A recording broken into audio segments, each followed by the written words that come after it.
Are you ready to begin? Yeah, ready and pretty excited. Perfect. Let's begin with the first part, module 1.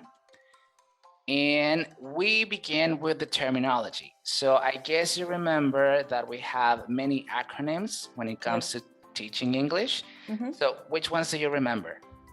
I remember TESOL, it occurs when you're teaching English, but in a speaking where English is the primary language. Right.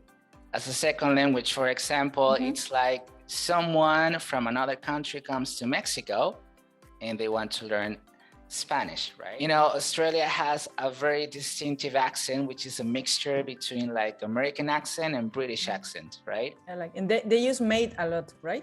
Yes, mate. Good day, mate, right? Good. So let's continue with TESOL from a student's perspective. Usually we have 3 main age groups, right? Do you remember them? So as you can see here, it says that when teaching children, we should have short activities and many of them. What do you think that is? Because of the attention span, because it's shorter.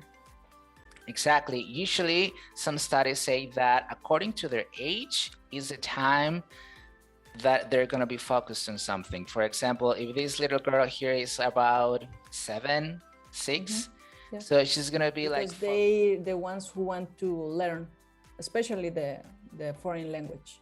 Exactly. Usually they're also the ones who pay for their own course, right? So they're not there because they don't want to be. They actually want to and they need it. And one thing that when we teach English is very common to think is that we think it's about the future. And with adult learners, it's about the present. They want to know it right now. They want to use it right now. So that's what we have to keep in mind. So we have the CEFR, the Common European Framework of Reference. That is for all languages, from A1 to C2. A is basic, B is independent, and C is proficient. Do you remember which one is the first one?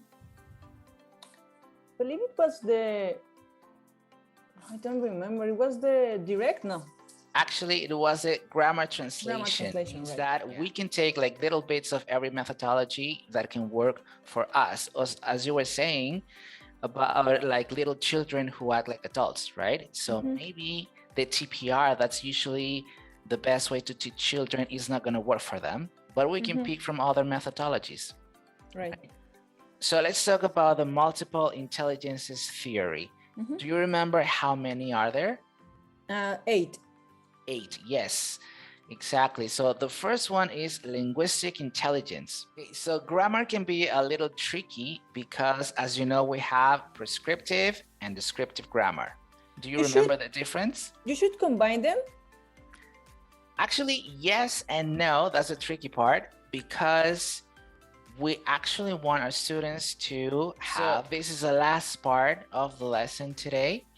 And we have a few steps that can help you in lesson planning, in your presentation, in your class.